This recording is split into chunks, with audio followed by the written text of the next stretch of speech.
Okay, welcome back.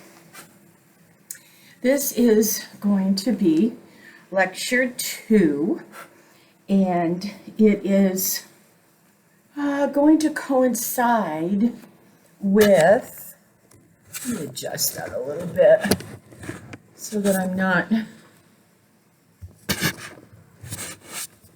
too far away from you as far as my face and everything. And I just ate lunch, so back at it.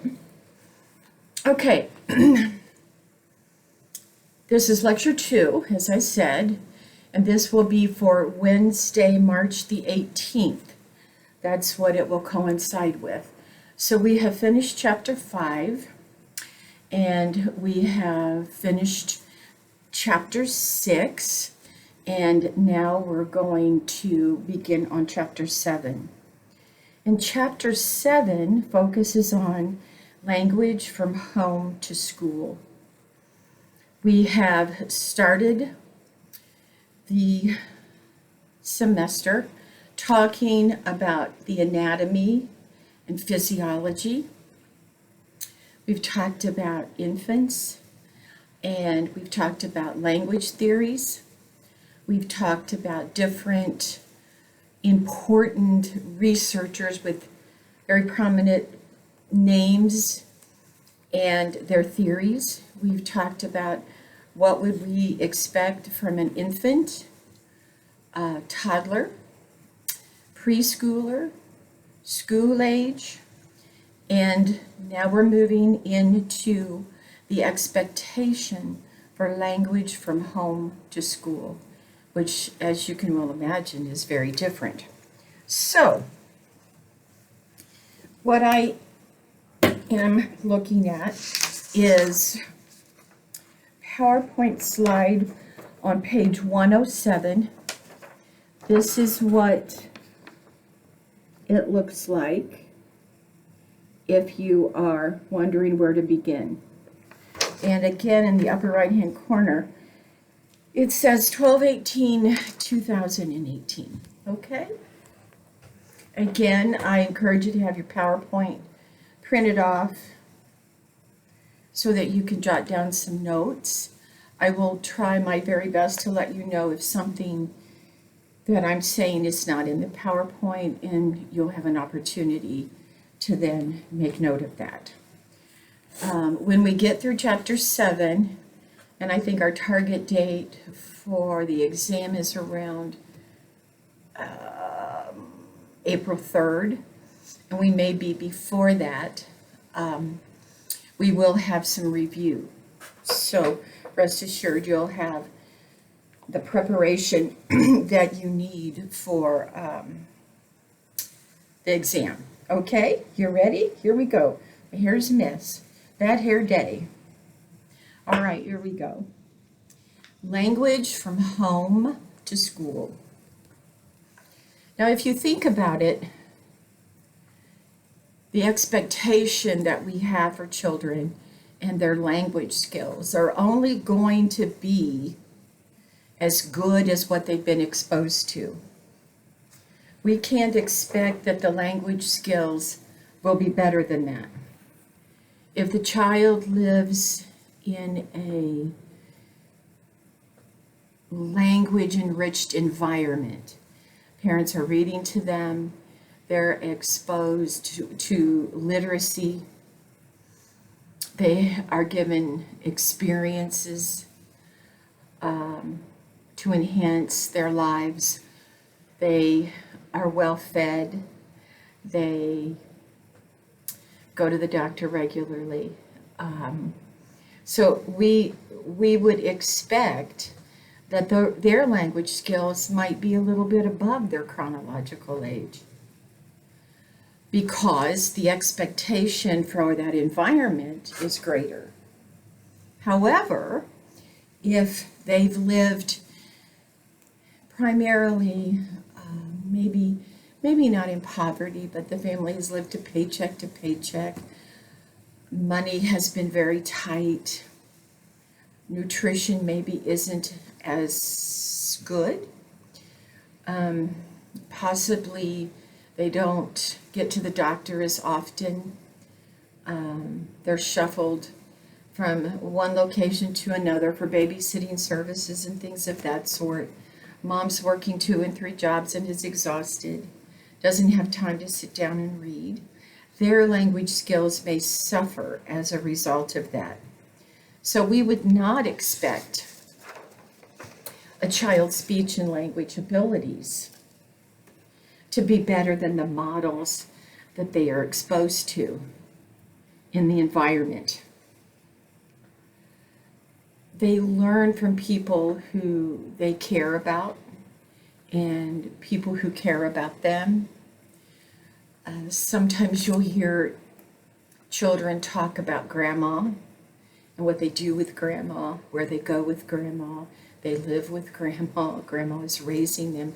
And I will tell you, we see grandparents raising children, their grandchildren all the time. I don't know how they do it, but certainly they embrace those children, and I'm so thankful and grateful that they do. But you'll hear children talk about the significant people in their lives. And as they get older, they learn the appreciation of what they've done for them.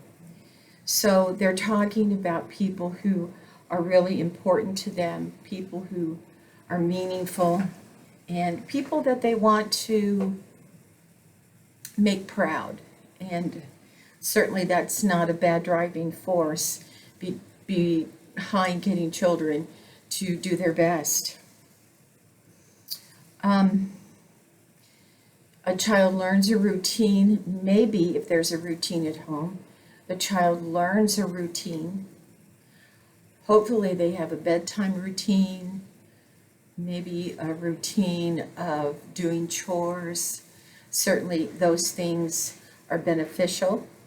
The bedtime routine certainly is important for being ready for school, not tired, not falling asleep in the classroom. And you can manage children a lot better when there is a routine and they know the expectation. There's that consistency, structure, and routine. It equals the predictability. And children fall into that routine, and it makes it easier to get them to bed, to get them to brush their teeth, to get them to do some chores. So the consistency is certainly very important along with that routine. Most of the conversations at home may be one-to-one, depending on how many siblings they might have. They may be talking to just mom. It could be a single parent home. Could be the babysitter and lots of other children. Maybe it's a dad raising children. You don't always know the circumstances, but certainly we know that moms are the single moms are the most vulnerable group raising children. But the point is that the language at home is different than the language at school. We know a little bit about home based on what the child comes to school with, but the child has, if it has never been in school, has no idea. And even though we have programs for children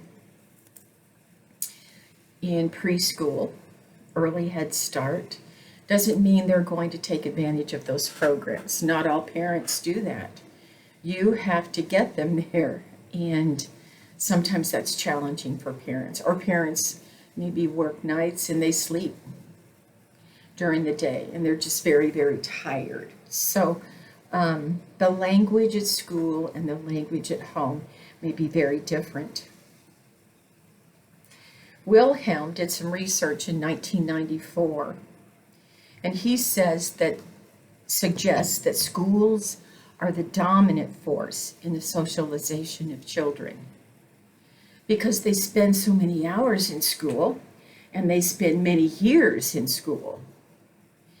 There are some schools that have a before school program where the parents can drop them off 6:30 in the morning because they have to be at work at 7. Then they can stay in after school care, which used to be called latchkey. I don't know if it's still called latchkey, but it used to be called latchkey. And they can go to latchkey until 5. So think about that. From 6:30 in the morning until 5 o'clock in the afternoon, the child is in a school placement doing something. So that's a long day for a child, let me tell you. That's a very long day for a child. But the socialization is pretty consistent. They're there every day, hopefully. And that's where the socialization, according to Wilhelm, takes place. It's a driving force for them. Sometimes teachers are expected to, well, not just sometimes, I should say more often than not, teachers are expected to fill many roles for that child. You can't be a surrogate parent as the teacher. You can provide some parent-like comfort, some parent-like guidance. But you ultimately are not the parent. You are not the legal guardian, and you have limits as to what you can and cannot do. But they're with you several hours a day. So there will be situations and instances that arise in which you will offer parental advice. I say sometimes with our SPA students, if they're upset about something and stressed out, they come in and they may be a little bit teary-eyed, and I put on my mommy hat. But you cannot take on that responsibility of that parent, that's for sure. Now, and we talked about the bilingual child in a classroom at the end of chapter 6. And keep in mind that of the total population, 8% of the people have limited English. And people come to the United States under a variety of circumstances and live in a variety of places. So they could be within your school district. They may be in your church where you're running Sunday school. They may be at the community center with their parents. They're going to be wherever parents are going, that's where those children are going to be. And you would maybe have contact with them. And the point is, you never know where life is going to take you. So today you feel that you want to teach in the school system and you want to teach 3rd grade, or you want to work first steps. You just never know where life is going to teach you, and the experiences that you will have, and the expectations that administrators will have for you. Children not only need to learn English, but they need to learn the content of the curriculum in English. So they're learning the language, they're learning to comprehend it, they're learning all the classes are in English. So they have to learn the language, and then they have to immediately transfer that over into content. And that's a big deal. That's a big challenge. And I will tell you, according to our text, students who reported not speaking English had an 80% greater likelihood of dropping out of high school. Let me read that again. Students who reported not speaking English had an 80% greater likelihood of dropping out of school. Well, if any child drops out of school, they don't get a high school diploma, they're dropping out of school, maybe most of their friends are in school, so what are they going to do all day? Where are they going to get that job? They think it's going to be wonderful not having to go to school. and playing videos all day or getting this really high-paying job. Well, and what happens sometimes, or what we think happens, is they get themselves into trouble. They're out stealing, doing drugs, getting into trouble. They have minimal guidance, minimal mentoring. They just don't like anybody telling them what to do. So here is a child who drops out of school who doesn't speak the language well. The likelihood of them getting a job is less than the child who speaks English, conceivably, maybe. So the student who doesn't speak the language is at a greater risk for dropping out of high school.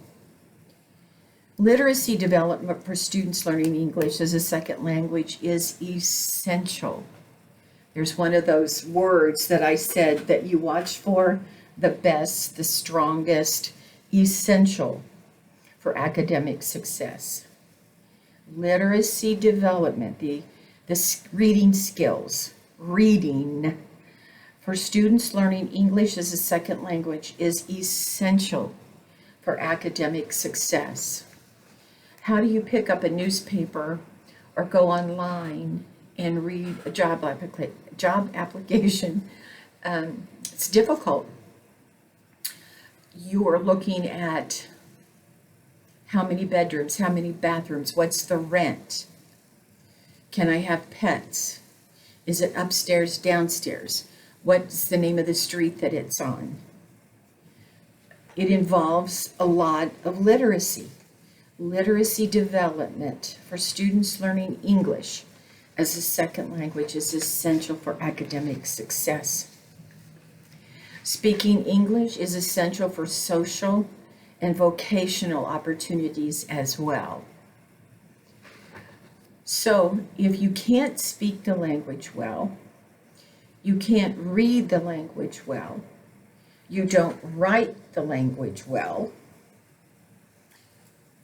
it's involving job applications, vocation, success. Are you here legally? Now, I do know Puerto Vallarta, and I don't know who owns them, but I know they hire several individuals who I anticipate come from wherever they're from. They have a high incidence of, I think, Spanish-speaking waiters, waitresses, cooks, whatever. And I think, and some of them don't speak English very well. They certainly have learned the menu, so they know what the food is called, or the entrees are called. But I think that they are almost in this little neighborhood of their own, so to speak. But it's essential. You've got to learn the language. It's essential for vocational and social opportunities. Sometimes in the school system, teachers are not prepared for this cultural diversity. Years ago, when teachers were going to school and getting their degrees, we weren't as culturally aware as we are today. And so teachers have to be given tools, have to be given materials. They have to maybe have some additional instruction. And today in college, I see lots of students picking up Spanish as a second language. I had a student pick up French as a second language. Several of you are picking up sign language, ASL. And so, that will serve you well. You will be very marketable in the job market. So the teachers sometimes feel very unprepared. And let's face it, they're asked to do so many more jobs, many more responsibilities than what they used to have. So this is just one more item to add to their load. When we're looking at children who come from different countries, different populations, we want to make sure that we're not over-identifying or under-identifying. We want to make sure we're looking at them realistically. So is the language that they're speaking or writing or reading, or the delay that it seems that they have, is it really a language delay? Or is it just a language difference? A language difference maybe would not warrant therapy. A language delay would. Now, the language delay has to be in both languages. If we only have the language delay in English, and the language delay does not occur in their native language, that is not a language disorder. It's just a language difference, is what it is. If they have it in both languages, then they have that language disorder. So we have to be careful. Sometimes our test instruments are not in Spanish or in French or in the language that they speak.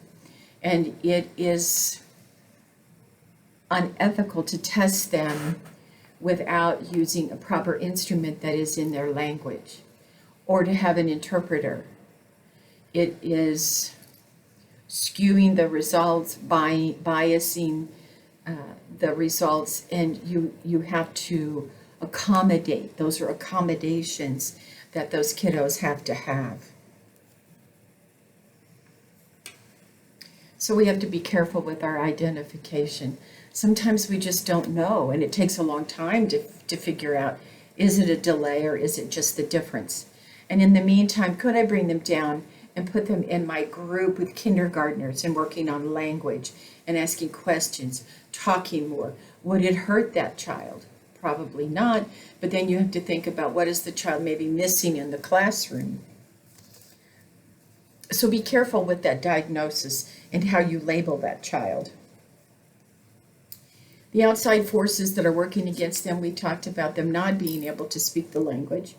Therefore, they may be living in poverty, no jobs, very little money, struggling to make ends meet and to find housing, medical care, all kinds of just your basic luxuries, no, just your basic everyday needs met. And many times those are not being met for them. Everybody deserves equal quality education, and schools are big business. They're in it to make some money, and it costs money to provide that, and we have to keep that in mind. And it's not unheard of for teachers to say, oh, I spent $500 last year on my classroom. Children are now taking in 10 boxes of Kleenex, and I think I heard someone say they had to take in 10 boxes of crayons, 10 bottles of glue, 2 packs of pencils. So it used to be that was part of what you paid for, not today. The kids are having to take those supplies in, and they're sharing them with everyone. We've got to think about changing the way we prepare teachers, the experiences that we give them, practicums maybe with different types of populations and with different curriculums. It's not a one-size-fits-all. Certainly it isn't a one-size-fits-all. It just doesn't work that way anymore. There are 3 forms of language within the classroom. Okay? Three forms of language that children encounter in the classroom. There is the language of academics, different subjects, and the language that accompanies those subjects. The language of behavior management. Remember, you just never know what goes on at home and how their behavior is managed or isn't managed. And so you have to make some decisions very quickly for the children who don't seem to know how to manage their own behavior. And the language of personal identity. Who am I? And can I be who I am? So, language of academic subjects, language of behavior management, and the language of personal identity. And you will get a taste of all 3 of those the very first day of school. You'll see bits and pieces of that. Now, I say might take a couple weeks before the honeymoon is over and the children really show you the behavior that they exhibit at home. The first couple weeks, maybe you'll be lucky enough to have that honeymoon period. They're excited to be there. They got new clothes. They have new crayons. They're meeting friends, and they like it. And even if the behavior is not what you want it to be, doesn't mean they don't like it. But we begin to see some of those characteristics rear their ugly heads. So you will see the good, the bad, and the ugly, as I say. We also have a different way that we speak to children in the format of instruction and how we teach. And the first one is called the IRE model. Basic format of instruction is IRE model. And IRE stands for initiates a question, provides a response, and evaluates the response. So the teacher initiates the question. The student provides a response, and the teacher evaluates that response and decides what they might need to do to keep it going if it begins to wane a little bit. So then the sequence continues. The sequence continues. It's teacher driven, basically. It is teacher driven. This is probably the more traditional approach to teaching is the IRE. Initiates, responds, and evaluates. And the teacher is basically just wanting to know what the child knows. They have to memorize information and then they give it back to us. And it's definitely a teacher-driven model. Hopefully, it doesn't include a lot of worksheets and things of that sort. Used to be, that's all that school was, all these worksheets. And we had these mimeograph machines where you'd type up on a carbon copy a test or instructions, or you draw something, and then you'd put it on this drum and it had ink and it would make copies, and they had these mimeograph copies.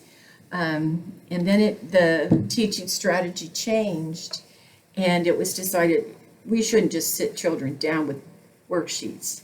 They need to be interacting more and doing more hands-on, and certainly that is the truth.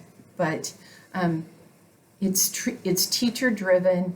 You're asking them to learn information, to memorize it, and to be tested over it. The second one is called revoicing, the revoicing model.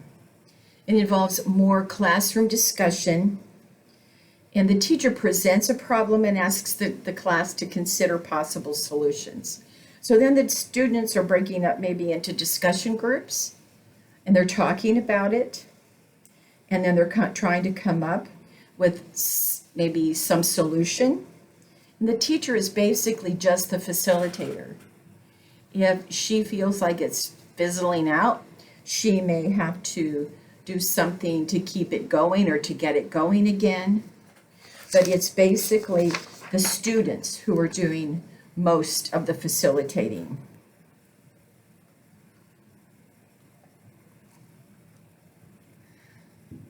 The language of behavior management is the language of control. And it's the teacher letting the children know her expectations within a classroom. Consistency, structure, and routine equals predictability, equals the expectations of the teacher, and improves behavior. The language of control. Nelson, in 1985, for his research, refers to this format as the hidden curriculum. I think that a child who has behavior that is out of control is very challenging, very difficult to deal with, can totally disrupt a classroom in a few short minutes, can become very aggressive, very physically aggressive, can throw objects, hurt other children, may use foul language. And your job as the teacher is to protect your children. And you can't allow a child to hurt another child. So it is a very difficult part of teaching. Children come to school with poor language of behavior management. They've never heard no, or if they've heard no, nobody ever followed through. Can I go outside and play? No, you cannot. And the child opens the door and they're gone, and nobody ever goes after them. Refusal. I don't want to do my work. I don't have to do my work. You can't make me do my work. Defiant. And a teacher, I'm assuming, doesn't always want to send that child down to the principal. But why is the child defiant? What is happening at home that is causing the child to need to take control or to run the situation? Probably because they're not able to run it at home, maybe. I don't know that for a fact. But they come to school with poor language of behavior management skills. And whatever you as the teacher put into place, better be consistent with it. The language of personal identity is the third form. And this one is where the child's identity is viewed as important. The child is able to bring something to school for show and tell that maybe is from their home country. Maybe there's a day in the year where you're celebrating different heritages, Heritage Day. And each child who comes from a different country, they bring in a different dish, a native dish from their country to share. They bring in pictures from their country, whatever.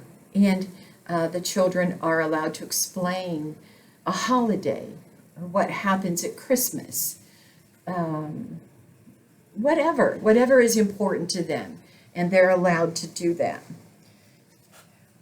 It helps them to feel worthy. It helps them to feel important. We all need to feel important. And it helps them to feel maybe respected in the classroom. As we move forward, we talk about semantic development within the classroom. It's knowledge of words and their relationships to other words and how meaning is enhanced. The classroom fosters development of new vocabulary and new ways to use new vocabulary. Sometimes I'm amazed at what children say. Not that they say something bad, because they do sometimes, but the vocabulary that they're using is amazing. It's just amazing.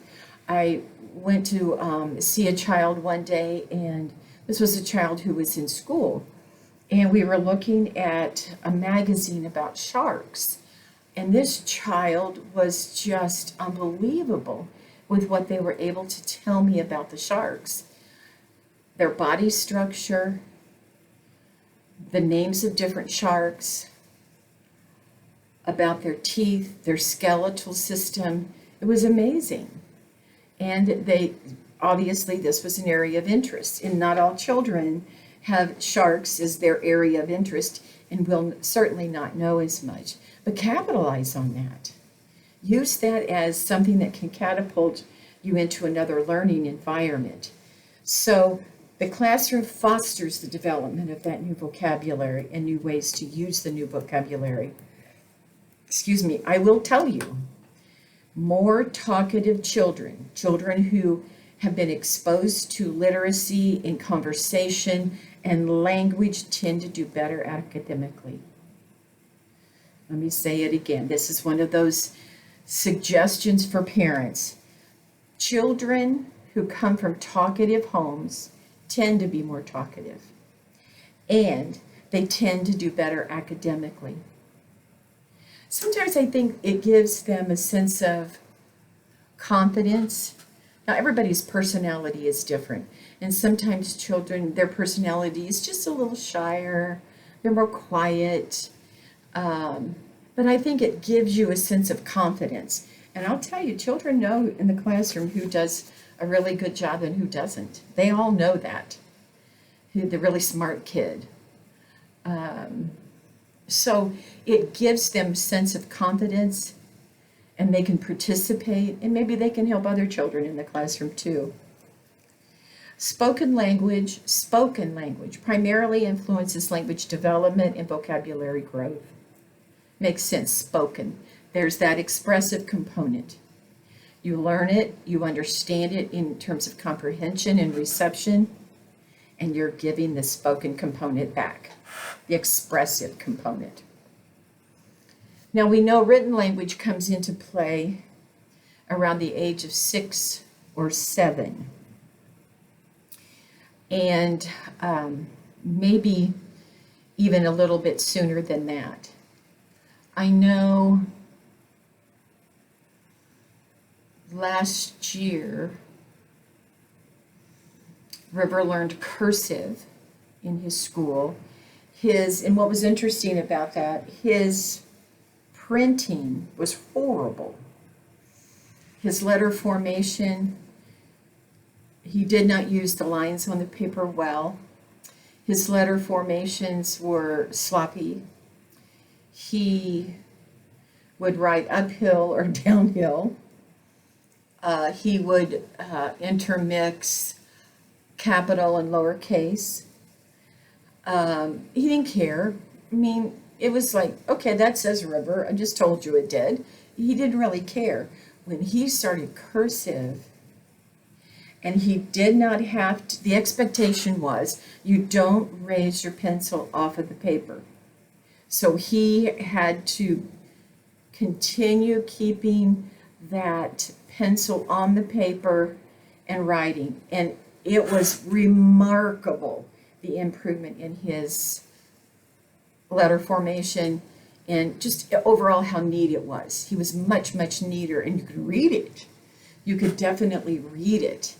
So for him, thinking, that printing comes before cursive writing, and his printing should have been better than cursive, but it certainly was not. The cursive was unbelievable. I did not think that he had done it because he was so sloppy before. So we're into written language now. Comes into play around the ages of 6 or 7. Research evidence suggests that children 9 or 10 years old who are highly motivated to read, and who read often and read well acquire significantly larger vocabulary skills than children who are less interested. Well, that's a no-brainer. I think that just makes sense. It's a no-brainer. You would expect that to happen. Now, I think that maybe the operative word, highly motivated, I know children who can read, but they are not motivated to read. And if they were not encouraged to read or made to read as an assignment, parent wasn't keeping track of homework and didn't make them read, they would not read, I had one of those. Brenna didn't like to read, but every night we read books, and now she enjoys reading for leisure. But certainly River does not like to read, and he does okay. I mean, he's not overly bright. He's probably at the middle of the bell curve. I mean, he makes A's and B's, and I think one time he got a C in something. But I mean, he's doing okay. He's in the 3rd grade, and sometimes he just simply doesn't care. But he's doing all right. But I can't say that he's highly motivated. Now, if you can get him started in a book, so keep that in mind for your kiddos who say, oh, I don't want to read that book. I think parents sometimes give in because it's just not worth the battle, but don't give in. They have to read something. Have parents get their kiddos in summer reading programs where it's more fun to read. You read at your leisure. River is in third grade now, and he's been reading chapter books since, well, certainly since the beginning of the year. But I just talked to someone who said their granddaughter is in kindergarten and she's reading chapter books. This is a child who's bright and she's reading chapter books. So if I can get the child started into the book by saying, okay, I'll read a page, you read a page. Or I may have to break it down even more. You read a paragraph, I'll read a paragraph. And then I just sort of forget to read, and then the child reads more and more and more.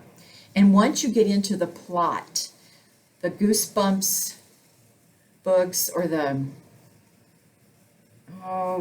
Dr. Funny Pants or something, once you get into those books a little bit and you get the plot and you wonder what's going to happen next, then children are okay. River is okay once he gets to that point.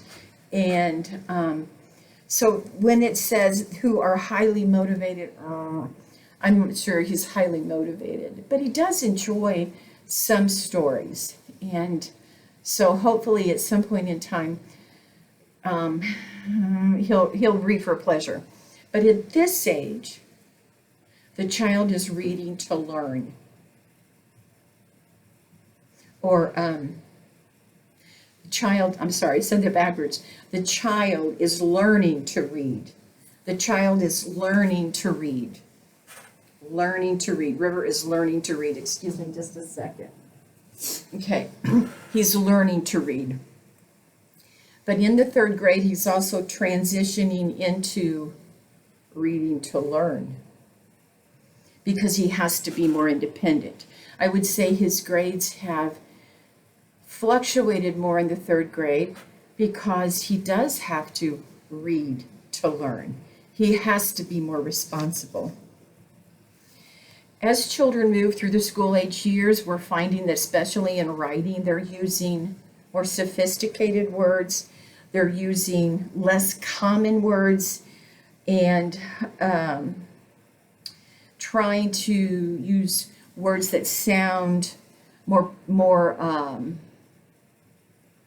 intellectual, maybe in a way. As they move through the school years, they learn less common words than the base vocabulary, and they're using typically more abstract words. We don't write the same way that we talk. We don't. If I'm writing a thank you note, I write differently than I speak. We're writing a paper, we're writing a letter. So our writing is a step up. Our spoken language many times is just more common. Okay, we have about 7 minutes. All right. The three primary influences that impact acquiring new words. What influences us to acquire new words? What's going to help our kiddos? Okay? It's the direct teaching from adults. The adult model. What are adults modeling for their children?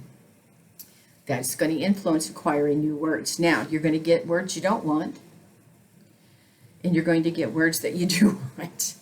But that is one thing that is direct teaching from adult models that will impact acquiring new words.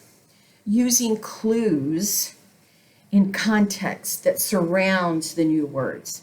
Remember when we were talking about the idioms, you have to put them in context in order to give the reader some way to decipher that idiom, some way to figure out what it means. And it's the same way with no vocabulary. I can say a sentence such as, my next door neighbor was quite an eclectic art collector. He had paintings by Van Gogh, Degas, Monet, Manet, Renoir, Salvador Dali, and Michelangelo. What does the word eclectic mean? My next door neighbor had quite an eclectic art collection. He had art from Van Gogh, Degas, Monet, Manet, Renoir, and Michelangelo. So what does the word eclectic mean? It means a wide variety from several different time periods, several different approaches, oils, watercolor, different periods of art. I didn't use Picasso, but he went through an abstract period. So my neighbor had a wide variety of artwork from different time periods and different styles. You could probably figure out, if you did not already know what the word eclectic meant, you could probably figure it out from the sentence. But you have to embed those words into context to help the child be able to figure out what the word means. And also the ability to use existing morphological knowledge. This prefixes and suffixes help us to figure out the meaning of new words. If you know what the word button means, let's say unbutton, then that gives you some idea and you put it in context, and by golly, you've got it. So the three primary influences that impact acquiring new words and learning the meaning: direct teaching from adults. The clues are embedded in a context surrounding that word, and the ability to use existing morphological knowledge with prefixes and suffixes. Those are things that really help with acquiring those new words. Okay, let me see here. Children typically begin to use the dictionary around the age of 7 or 8, and I hope that they're still using a hard-bound dictionary. And you have to be careful with the dictionary, because you give them a word and you ask them to go look it up. And sometimes there are several different meanings of the same word. So just because the child looks it up doesn't mean they have the right definition, and doesn't mean that they've used the word correctly.